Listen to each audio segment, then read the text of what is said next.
Tractor washing JCB.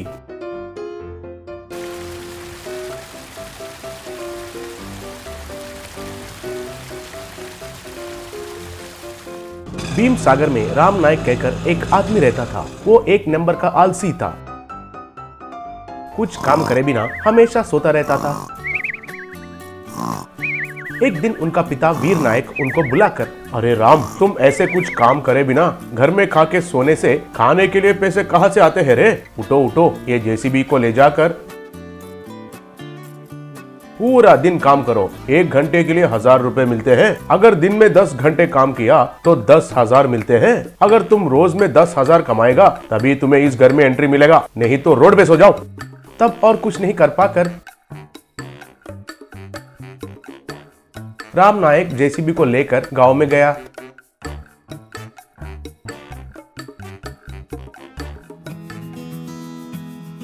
उनको देखकर उनका दोस्त मुन्ना, क्या रे राम नायक, मैं तो कभी भी नहीं देखा, तुम पहली बार जेसीबी को लेकर आए हो, कहाँ जा रहे हो? अरे मेरा बाप मेरा पीछा पड़ा है रे, कुछ तो काम करना है, नहीं तो घर में नहीं आने देगा कह रहा है।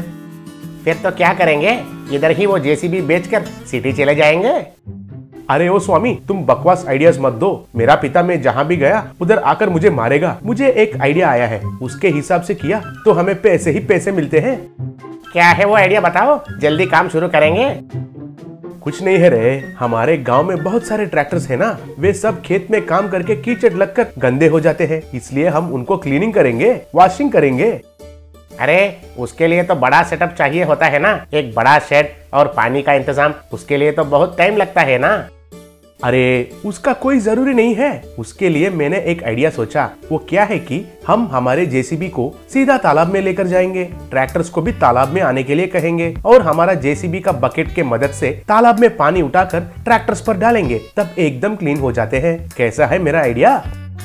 आइडिया तो बेहतरीन है गुरु, चलो अब देरी क्यों करना है, गांव में जाकर हम ये वॉशिंग बिजनेस स्टार्ट कर रहे हैं कहकर सबको कहेंगे। कहकर दोनों गांव में गए।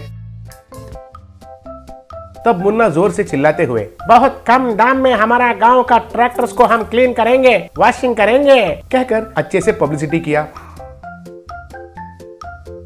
तब गांव में सारे ट्रैक्टर्स तालाब के किनारे पर आए। तब राम नायक और मुन्ना जेसीबी पर उधर आए।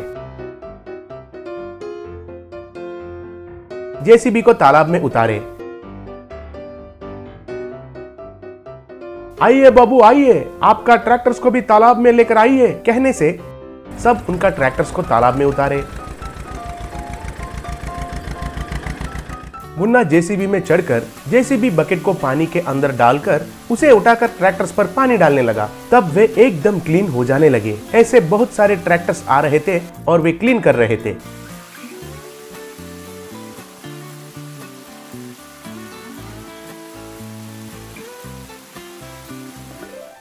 राम नायक तो एक पेड़ के नीचे सुकून से पैर पर पैर लगाकर पैसे वसूल कर रहा था। ऐसे क्लीन करने के वजह से उनको बहुत सारे पैसे मिले।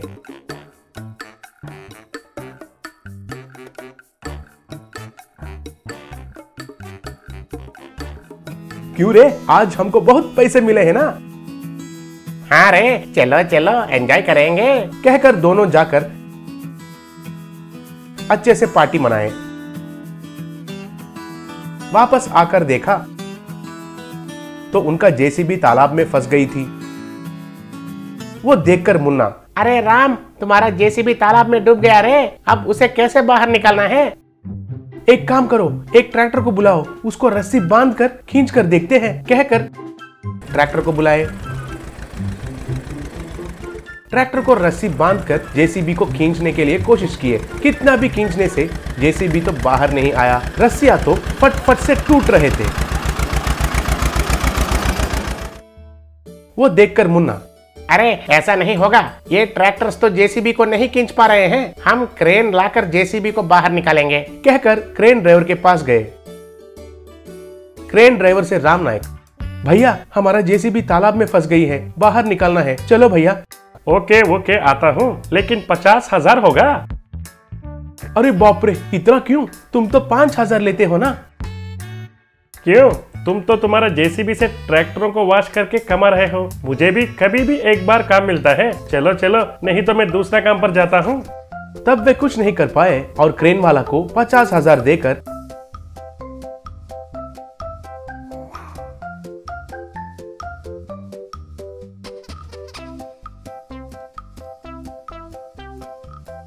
क्रेन की मदद से जेसीबी को बाहर निकाले। तब राम नायक का पिता वीर नायक उनको डांटते हुए, अरे ओ आलसी कहीं का, तुम्हारा ज्यादा चालाक बुद्धि से कितना नुकसान हो गया है देखा। कुछ बकवास आइडिया सोचकर आसानी से पैसे कमाने के लिए देख रहे हो, लेकिन देखा क्या हुआ, 4 आना मुर्गी को 12 आना मसाला खर्चा हुआ है। अब से ये बकवास आइडिया छोड़कर मेहनत से काम करना सीखो, कहकर डांटा। तब से बुद्धि से राम नायक उस दिन से खुशी से मेहनत करके काम करने लगा। मैजिकल वुडन रोटी मशीन। रामपुर नाम के गांव में चंदूलाल नाम का व्यक्ति रहता था। वो बहुत भोला था। एक ढाबे में रोटी बनाता था। ढाबे का मालिक रूप सिंह को चंदू के बारे में पता था, इसीलिए वो चंदूलाल का बड़ा ध्यान रखता था। एक बार रूप सिंह अपने परिवार के साथ तीर्थ यात्रा पर गया और 15 दिन बाद लौटा।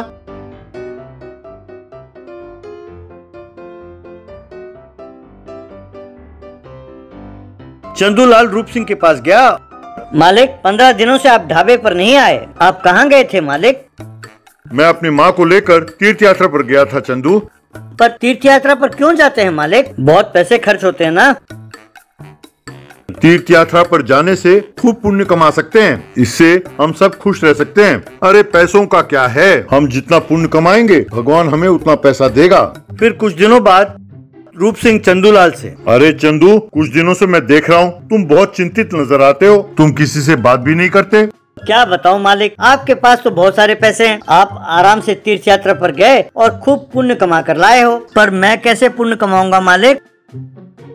अरे चंदू, पुण्य कमाने के लिए तीर्थ यात्रा करना जरूरी नहीं है, किसी की मदद करने से भी पुण्य मिलता है।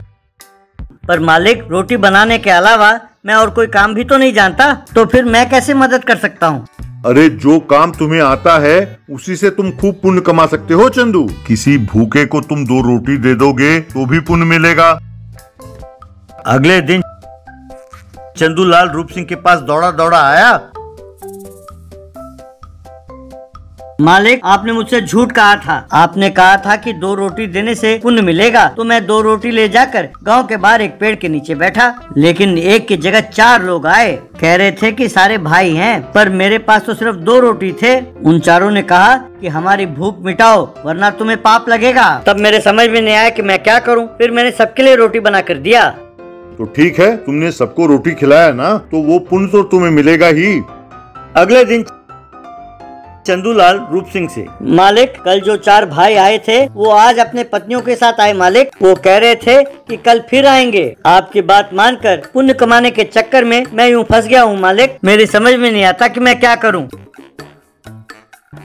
एक और दिन चंदू, मालिक, अगर मैं बताऊं कि मेरे साथ क्या हुआ, आप बिल्कुल यकीन नहीं करेंगे। वो 4 भाई, उनकी पत्नियां और बहुत सारे लोग आए मालिक। वो कह रहे थे कि उन्हें मेरी रोटी बहुत पसंद आई। रूप सिंह के समझ में कुछ नहीं आया। फिर चंदू से, पर तुमने इतने सारे लोगों के लिए रोटी कैसे बनाई? अरे मैंने कहाँ बनाया मालिक, उसमें से एक व्यक्ति ने हवा में हाथ घुमाया, तब वहाँ लकड़ी की बनी एक रोटी मशीन प्रकट हुई। फिर हवा में से एक थाली में आटा प्रकट हुई और वो अपने आप गुद गई। छोटी छोटी लोइयां बनी और वे रोटी मशीन में जाकर रोटियां बनकर तैयार हो गयी। सब रोटी गर्मा गर्म थे। मैंने वो रोटियां सबको परोसा, बस। रूप सिंह अपने मन में, लगता है ये चंदू पागल हो गया है। अरे मैंने ये सोचकर कि इसे पीछा छुड़ाऊं, मैंने कह दिया कि 2 रोटी दान में दे दो तो तुम्हें पुण्य मिलेगा। ये उसे सच मान बैठा और उस पर अमल करने लगा, और अब ये बहकी बहकी बातें कर रहा है। आज रात को इसके साथ जाऊंगा और देखूंगा कि क्या हो रहा है। पता नहीं ये बेचारा कैसी जिंदगी गुजार रहा है। ऐसा सोचा। उस दिन रात को चंदूलाल के पीछे पीछे रूप सिंह भी जाने लगा। वो एक पेड़ के पीछे छुपकर चंदू को देखने लगा। आओ भाई आओ, आज कितने लोग आए हो? पर वहाँ रूप सिंह को कोई दिखाई नहीं दिया। तब रूप सिंह अपने मन में, लगता है चंदू वाकई पागल हो गया है। ऐसा सोचा। सब एक लाइन में बैठ जाइए। कहकर वो लाइन से पत्ते बिछाने लगा।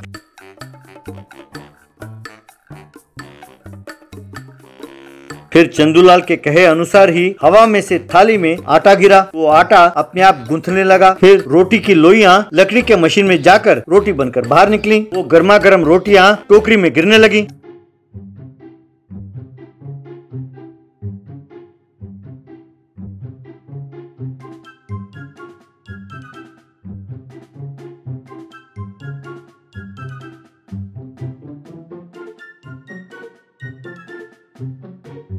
चंदूलाल ने उस टोकरी को उठाया और रोटी परोसने लगा।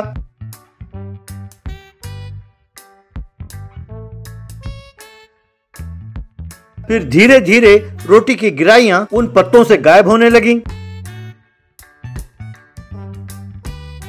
रूप सिंह आया और उसने चंदूलाल को जोर से गले से लगा लिया। तभी वहाँ एक साधु प्रकट हुआ। वो साधु रूप सिंह से, हर रोज आकर चंदूलाल के पास भोजन करने वाले और कोई नहीं, साक्षात श्री रामचंद्र थे। वो अपने भाइयों और परिवार के साथ आकर इसके पास रोटी खाते थे। इसकी तकलीफ को दूर करने के लिए उन्होंने ये मैजिकल वुडन रोटी मशीन दिया है। इसकी मदद से गरीबों की सहायता करें। कहकर वहाँ से गायब हो गया। रूप सिंह चंदूलाल से, मैंने बहुत सारे पैसे खर्च करके तीर्थ यात्रा पर गया था और भगवान की मूर्तियों के दर्शन करके सोचा कि मैंने पुण्य कमा लिया है, पर मेरी कही हुई बातों पर विश्वास करके तुम्हें भगवान का साक्षात्कार प्राप्त हुआ। तुम इस रोटी मशीन की मदद से गरीबों की भूख मिटाते रहो। तुम्हारी जरूरतों का ध्यान मैं रखूंगा और मैं भी थोड़ा पुण्य कमा लूंगा। यूं उस दिन से रूप सिंह चंदूलाल को अपने बेटे की तरह पालने लगा और चंदूलाल उस मैजिकल वुडन रोटी मशीन की सहायता से गरीबों की भूख मिटाने लगा और ढेर सारा पुण्य कमाने लगा।